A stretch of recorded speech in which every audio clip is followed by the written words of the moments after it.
Buen día, bienvenido a todos los que están escuchando.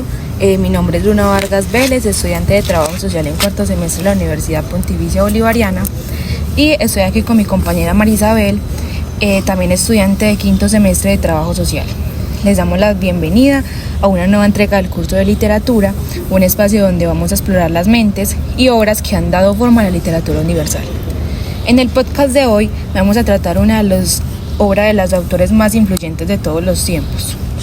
Esta obra es La Divina Comedia, de Dante Alighieri. En este episodio nos vamos a sumergir en la vida y en la obra del maestro italiano, y vamos a tratar esta obra no solo con aspectos literarios, sino también su contexto histórico y su impacto cultural. Esta obra Dante la dividió en 3 sesiones importantes, que son el infierno, el purgatorio y el paraíso. Nosotros, para la realización de este podcast, también lo vamos a dividir en 3 sesiones para abordar mejor cada uno de los temas. Para entender mejor la obra de Dante es fundamental situarlo en el contexto histórico. Dante vivió en Italia, una época que estuvo súper marcada por las divisiones políticas, las rivalidades, como en estados, en ciudades, y una gran influencia en la Iglesia Católica. Bueno, resulta que Dante se involucró activamente en la política y terminó apoyando a uno de los bandos que estaba en conflicto. Esto realmente no terminó muy bien, porque él fue exiliado de su ciudad en 1302, por lo que tuvo que vivir el resto de su vida lejos de su hogar y de su familia. Este exilio obviamente fue muy duro para él, porque también lo motivó a escribir una obra. Él nació en Florencia en el año 1265 y desde muy joven mostró un gran interés en la poesía, la filosofía y la política. Cuando estaba joven se enamoró de una mujer llamada Beatriz, a quien idealizó y convirtió literalmente en su musa.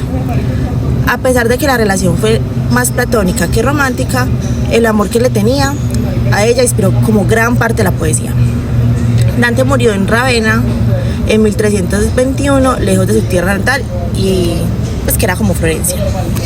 Cabe resaltar que aunque Dante murió lejos de su tierra natal, sus obras nunca dejaron de mencionarse, y después de su muerte su obra La Divina Comedia comenzó a ganar fama casi que de inmediato. Ya para el siglo XIV él empezó a ser reconocido como un poeta importante e influyente, hasta incluso su obra fue copiada y estudiada por muchos eruditos. Ya después de ser difundida en Italia, ya empezó a ser difundida internacionalmente. Y es lo que hoy en día La Divina Comedia es considerada una de las mayores como obras literarias jamás escritas. Aún sigue teniendo un impacto en el mundo de forma literaria, cultural, artística, religiosa, y ha inspirado a muchos de otros artistas a lo largo de los siglos. Bueno, para empezar a analizar la obra como tal, les tenemos un invitado muy especial, el cual nos va a acompañar el día de hoy para darle más profundidad a este tema. Bienvenido. Hola a todos, primero que todo muchas gracias por invitarme a este podcast.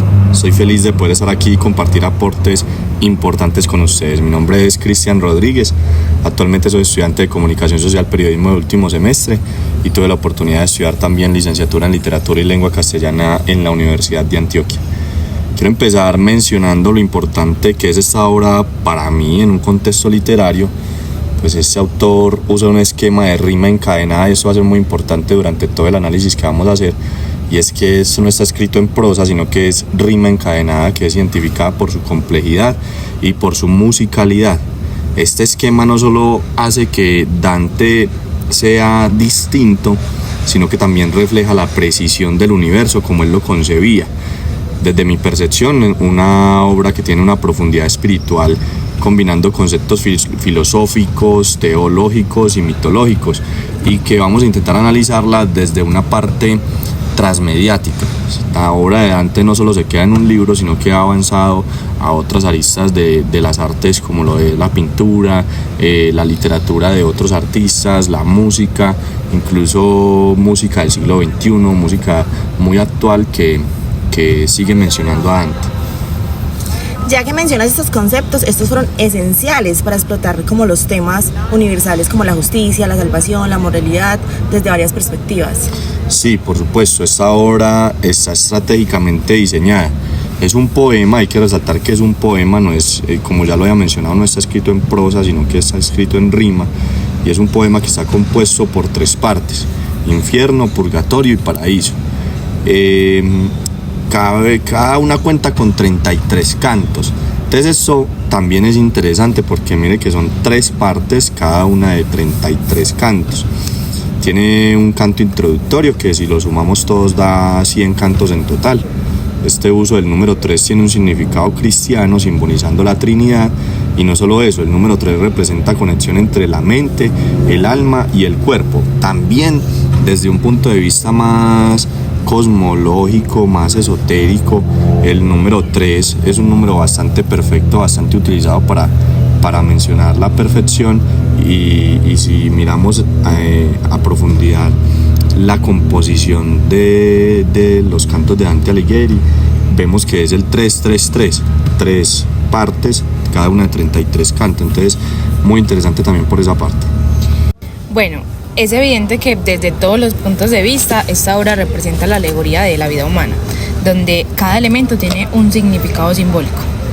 Bueno, para adentrarnos más en la obra, resulta que este poema describe un viaje ficticio que el protagonista, en este caso Dante, realiza a través de 3 reinos más allá, que como ya mencionamos antes, el infierno, el purgatorio y el paraíso. Cada uno de estos reinos simboliza un estado espiritual y moral de las almas después de que mueren. Bueno, vamos a comenzar, como lo dijimos anteriormente, con la primera parte, que es el infierno. En este, Dante desciende al infierno guiado por un poeta llamado Virgilio. Cuando él desciende al infierno, resulta que está dividido por 9 círculos. Cada uno de los círculos hospeda o aloja a los pecadores según la gravedad de los pecados que cometieron en su vida. Ahí es interesante, por ejemplo, que en el primer círculo se encuentran los no bautizados, los que no tienen una visión de Dios o de fe. O sea, como que los que están pecando sin saber que están pecando. Entre ellos grandes pensadores como Homero, Sócrates, Platón, Aristóteles, personajes que han marcado la historia por sus grandes obras también, pero que según Dante estaban pecando sin saber que estaban pecando.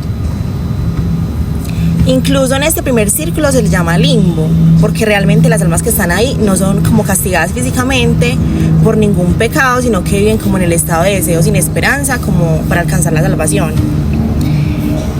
Bueno, entonces cada castigo refleja de una manera simbólica el pecado que se cometió, lo que se conoce como contrapaso, es decir, la pena contrapuesta al pecado. Dante inicia su recorrido en una selva totalmente oscura donde es atacado por 3 bestias. Estas 3 bestias simbolizan diferentes pecados. En este caso le toca un leopardo, un león y una loba. Ahí cuando a él lo atacan estos 3 animales, de nuevo vamos otra vez al número 3, se encuentra con el poeta Virgilio, y ahí también es muy bonito que el que lo está guiando hacia el infierno sea un poeta. No es el ángel de la muerte, no es una persona, como decirlo así, mala, no, es un poeta, el poeta Virgilio, que más adelante nos damos cuenta pues que lo envía Beatriz, y pues también es muy bonito saber que la musa de Dante sea la que haya enviado a un poeta para guiarlo, bueno, hacia el infierno, pero pues es el que lo está guiando. Este personaje pues llega con el fin de llevarlo hacia el infierno y pasarlo después también hacia el purgatorio. Cuando ellos entran al infierno, Dante y Virgilio encuentran una inscripción sobre la puerta que dice: abandonad toda esperanza a los que entráis. O sea, usted verá si va a pasar de aquí, pero lo que pase de aquí, deje todo lo que traiga, deje la vida anterior, deje lo que vivió, que de aquí en adelante todo va a ser algo nuevo, y avance toda esperanza. Eso es importante para algo que voy a mencionar más adelante, sobre la concepción del infierno, pero entonces para que le pongamos bastante cuidado. Luego entra pues en el Aqueronte, que es un río que marca la entrada al infierno, con la ayuda de Caronte, que es el barquero de los muertos. Caronte también es un personaje que, como lo habíamos dicho, muy trascendental y muy transmediático. ¿Por qué? Porque Caronte lo vemos en innumerables obras de arte, desde la pintura, la literatura, la música. Por ejemplo, hay una canción de Canserbero, un rapero venezolano muy conocido, muy famosa, que se llama Es Épico, donde menciona que un barco viejo con un viejo me esperaba almas el barco golpeado, que es, él dice pues que es el que lo llevan de Cerbero y bueno, en fin, el caso es que lo mencionan en innumerables canciones a Caronte, un personaje mitológico muy famoso que de hecho antes en las peleas y en las guerras le ponían a los muertos 2 monedas en cada ojo para que le pudieran pagar al barquero, a Caronte, que es el barquero de los muertos. Bueno, continuando con los 9 círculos del infierno, está el primero que ya mencionamos, que es el limbo. El segundo círculo es para los lujuriosos, para aquellos que fueron dominados por los deseos carnales. El tercer círculo es para los glotones, es decir, los que se excedieron en la comida y en la bebida. El cuarto círculo es para los avaros y pródigos, para los que malgastaron la riqueza. El quinto círculo es para los iracundos y perezosos, para aquellos que no controlaron la ira o que fueron demasiado pasivos o pues perezosos. El sexto círculo es para los herejes, que son los que negaron las enseñanzas de la iglesia y rechazaron la inmortalidad del alma. El séptimo círculo es para los violentos. El octavo círculo es para los que cometieron fraude y el noveno círculo es para los traidores. Es importante resaltar que en cada uno de estos círculos había un castigo diferente. Por ejemplo, el castigo para los lujuriosos era que su alma era arrastrada por un violento torbellino. Para los glotones, que el castigo era que las almas estaban como bajo la lluvia, donde constantemente le caía agua sucia, granizo y eran atormentados por un monstruo. Para los ávaros, las almas eran obligadas como a empujar enormes pesos. Para los iracundos, estaban como sumergidos en el río ahogándose. Para los herejes, las almas eran sepultadas en tumbas. Para los violentos, el castigo se dividía en 3 anillos, según como su tipo de violencia. Para los que cometieron un fraude, según su tipo de fraude, había 10 fosas en donde habían castigos como ser azotados por demonios, estar sumergidos en excremento humano, sufrir como por enfermedades y deformidades físicas, y para los traicioneros eran castigados a un lago del hielo.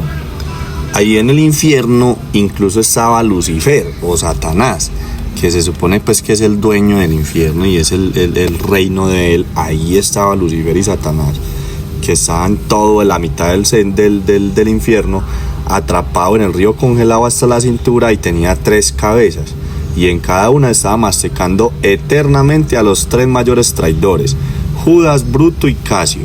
De nuevo, la analogía con el número 3, esto es una obra circular por completo con el número 3.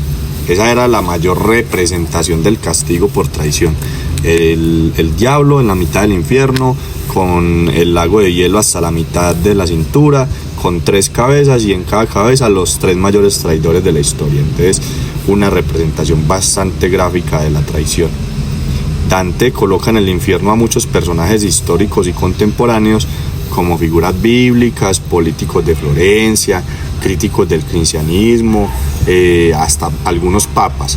Él no solamente, ¿por qué hace esto? Porque es que él no solamente estaba juzgando a los individuos, sino que estaba juzgando un sistema completo. La hipocresía, la corrupción que para su tiempo también existía, él lo estaba representando en su obra.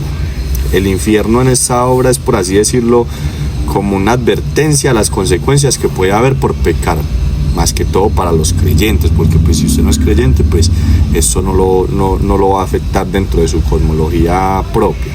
Sin embargo, pues el infierno nos muestra la posibilidad de la redención y el arrepentimiento, dándole a la vida misma esperanza. Y recuerde que ahorita les había dicho que había que tener cuidado con eso, porque la entrada al infierno decía que abandonara toda esperanza. Acá no es que Dante se contradiga, no es que haya una contradicción por parte del autor, es que si usted es capaz de pasar por los círculos del infierno, pues su alma posiblemente vaya a ser salva. Es una oportunidad pues de que teológicamente exista la justicia divina, en la que cada pecado pues tiene un castigo específico dependiendo de su gravedad, pero pues que una vez completado el castigo se puede encontrar la redención. Se ha comparado mucho con el infierno como se conoce en la Biblia y en la doctrina de la iglesia, pues desarrolla una manera imaginativa y poética de los conceptos que ya existían para esa época. Filosóficamente también fue muy influenciado por la concepción de Tomás de Aquino sobre el pecado como la desviación del orden natural y divino. El alma recibe exactamente lo que merece. Acá se puede hacer una analogía entre varios infiernos, como el infierno en el que menciona la Biblia, el infierno en el que menciona la religión contemporánea, que es muy diferente a la anterior, que usted antes le decían a nuestros abuelos y bisabuelos que el alma iba a estar condenada eternamente, pero ahora la religión, no sé si un poquito más laxa o un poco más apegada a las escrituras y con más capacidad de entendimiento o de interpretación, nos demuestra un infierno en el que sí, su alma va a ser castigada, pero que usted, después de recibir su castigo meritorio, pueda encontrar redención, que es lo que busca pues en sí el alma, redención, para poder seguir adelante, para poder continuar con otra oportunidad. Yo pienso que el infierno tiene una obra que incita a la reflexión, tanto espiritualmente como moralmente, y hoy en día tiene mucha relevancia en discusiones religiosas, y aunque Dante da una representación muy gráfica de lo que puede ser visto como cruel, él está ilustrando verdades que son complejas, que llegan a ser como simbólicas y no son representaciones literarias. Listo, entonces después de que Dante pasa el infierno junto a Virgilio, llega el purgatorio. Ya esta parte ya sería parte de la segunda sesión de nuestro podcast, pero les vamos a adelantar un poquito, más o menos como una introducción de qué fue lo que pasó allí. El purgatorio es en general un lugar de purificación, donde las almas se someten a un proceso de arrepentimiento y recibir el perdón para que mejore la relación con lo divino y así poder entrar a lo que se conoce como el paraíso.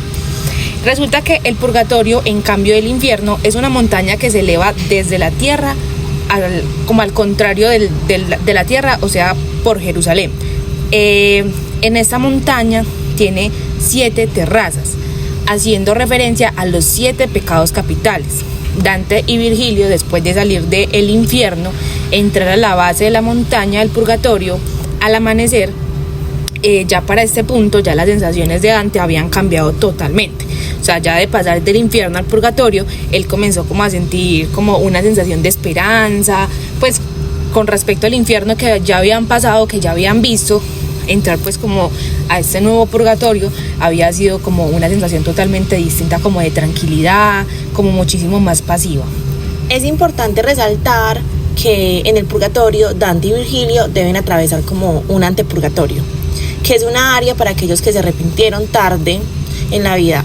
Estos se dividen como en 3: los excomulgados, los indolientes y los muertos. Entonces, los excomulgados, que están como las almas de aquellos que fueron excomulgados por la iglesia, que se arrepintieron antes de morir, estos deben de esperar 30 veces el tiempo que pasaron fuera de la gracia. Los indolientes, que eran como aquellos que vivieron con apatía y postergaron su arrepentimiento hasta el último momento, estos deben de esperar el antepurgatorio antes de ascender. Y los muertos por violencia, aquellos que murieron como violentamente, pero se arrepintieron en el último momento, también deben de esperar antes de comenzar su purificación. Bueno, todo esto que vimos del purgatorio es como un abreboca para que ustedes escuchen nuestra segunda sesión, en donde vamos a hablar del purgatorio, que es el segundo tema del que habla este importante autor, que es Dante. Bueno, ya pues para concluir con esto, en resumidas cuentas, el infierno de Dante es una parte pues de la Divina Comedia que nos muestra un lugar donde las almas son castigadas por los pecados que cometieron en la vida. Cada pecado tiene su propio castigo y estos reflejan como la gravedad del mal que hicieron. Dante usa este viaje por el infierno para, más que todo, advertir las consecuencias de llevar una vida sin arrepentimiento o también critica pues la corrupción y los vicios que la sociedad tenía en ese tiempo, aunque se podrían adaptar mucho a los vicios que tiene la sociedad de este tiempo. Aunque es un lugar pues muy oscuro y aterrador, el infierno de Dante también enseña la importancia de tomar decisiones correctas en la vida, ya que cada persona es el único responsable de su destino. Es una obra que no solo nos muestra el castigo por pecado, sino que también nos prepara para entender la posibilidad de redención y el camino hacia la salvación. Sobre este camino para la salvación también lo hablaremos en nuestros próximos episodios, que abordaremos mucho más este libro. Bueno, yo, Luna y Marisabel, yo les agradezco por invitarme a esta entrega. por supuesto con todas las intenciones de estar para el análisis de la segunda y la tercera parte de la obra de Dante. Yo me despido con las palabras de Santi, de Métricas Frías, que en uno de sus temas dice: tengo frío en el infierno como Dante en la Divina Comedia, el límite no es el cielo, es el ataúd. Muchas gracias a todos por escucharnos y que sigan entretenidos también escuchando otras formas de leer y otras formas de ver estos libros que, aunque a simple vista son muy complejos, son muy interesantes y tienen mucho que ver con toda nuestra cultura y que tienen mucho que ver con la construcción de la sociedad que somos hoy en día. Los invitados entonces a escucharnos y a leer la Divina Comedia de Dante. Para esta segunda parte decidimos hacer entrevistas para complementar este podcast a personas que ya habían leído la obra. Estas fueron algunas de sus respuestas. Hola, el día de hoy estamos con un invitado especial que nos va a decir cómo le pareció el libro de la Divina Comedia. Hola, ¿qué tal? La Divina Comedia es un libro de hace un tiempo y que ahora todavía sigue siendo vigente por los mensajes que trae. Un libro bastante interesante, aunque a veces un poco difícil de leer por los cantos y la forma como se expresa Dante en sus tres mundos, en el infierno, en el purgatorio y en el cielo. Entonces es una obra literaria que todos los tiempos, todas las personas deberían de leerla y extraer lo mejor de ella. ¿Qué sensaciones percibiste al leer el libro? Bueno, hay muchos temas espirituales alrededor del libro y de los mensajes que traen. Es una sensación de cómo vivimos el mundo actual. Si plasmamos lo que escribió en ese tiempo y lo ponemos ahora en presente, digamos que esos tres mundos con todos sus cantos tienen un sentido, y es que seguramente seguimos viviendo muchas de esas cosas, algunas con mayor intensidad. Por ejemplo, cuando él menciona los temas del infierno y cómo empezar a purgar cada uno de esas penas para poder llegar al cielo, creo que en la vida actual hay muchas cosas de ellas intensificadas. ¿Te deja alguna enseñanza el libro? Hay muchas enseñanzas. Una de ellas, y que es un tema muy personal, es cómo él mira los tres mundos. Él empieza por el infierno, luego va para el purgatorio y luego va para el cielo.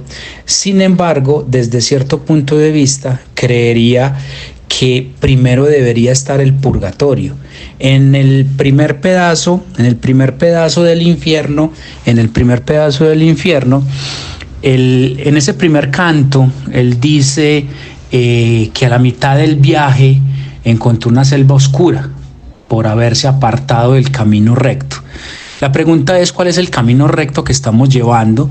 Y si primero hay que purgar ese camino antes o de caer al infierno o llegar al cielo. Entonces, cuando lo miramos desde lo espiritual, creería que hay unos mensajes muy profundos sobre cómo estamos llevando nuestra vida, cómo estamos llevando la sociedad y cómo podríamos eventualmente purgar todo aquello que creemos malo o que la sociedad también considera mala, para evitar caer al infierno y poder llegar al cielo.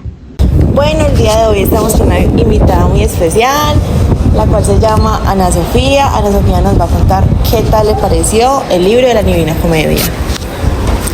Hola, mucho gusto. Mi nombre es Ana Sofía, estudiante de Trabajo Social.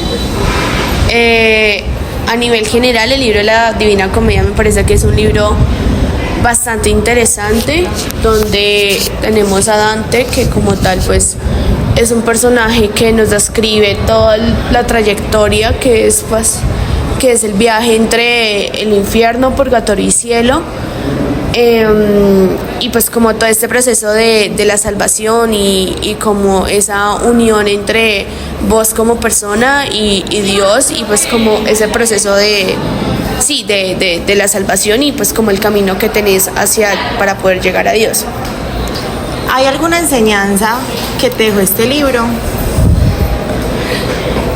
En lo personal, yo creo que una de las mayores enseñanzas que deja Dante al respecto más que el camino o la trayectoria como tal de la salvación y de lo que te lleva hacia la unión con Dios, creo también que es como la importancia que tiene el amor al respecto de este proceso, porque pues los que hemos leído el libro sabemos como de la importancia que tiene Beatriz al respecto, porque pues ella fue el amor de su vida en este libro y pues aunque fue algo que realmente es bastante utópico, pues fue como ese amuleto para él dentro de este camino y lo que también lo llevó a la misma salvación. ¿Qué sensaciones sientes tú al leer el libro o al escuchar sobre el autor?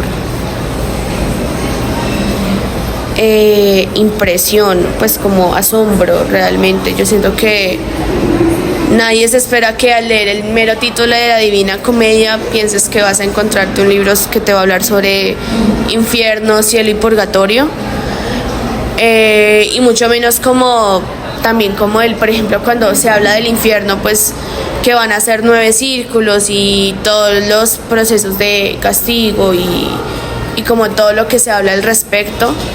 Tampoco pues como el hecho tan poético y tan ilusionista, tan utópico que habla él sobre lo que viene siendo el proceso de salvación, porque pues realmente pues para las personas que somos creyentes sabemos que tampoco es un camino fácil y Dante a veces lo hace también mostrar un poco sencillo y pues no es así. Entonces pues sí, es como asombro e inclusive temor. Hola, buenos días. Hoy estamos aquí con Memo Ángel, profesor del Centro de Humanidades de la UPB. Y él nos va a contar cómo le pareció el libro de la Divina Comedia. La Divina Comedia es un libro que trata de 3 espacios: el infierno, el purgatorio y el paraíso.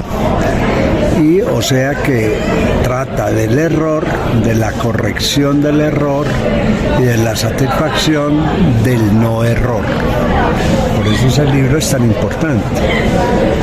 ¿Qué sensaciones percibiste al leer el libro? No, que se da uno cuenta de que los pecados de la Edad Media son los mismos de ahora, que a Colombia le puede aplicar el 7º círculo y no pasa nada. ¿Te deja alguna enseñanza el libro? Sí, claro, porque es narrar hasta qué punto podemos llegar a los errores y cómo salir de esos mismos errores.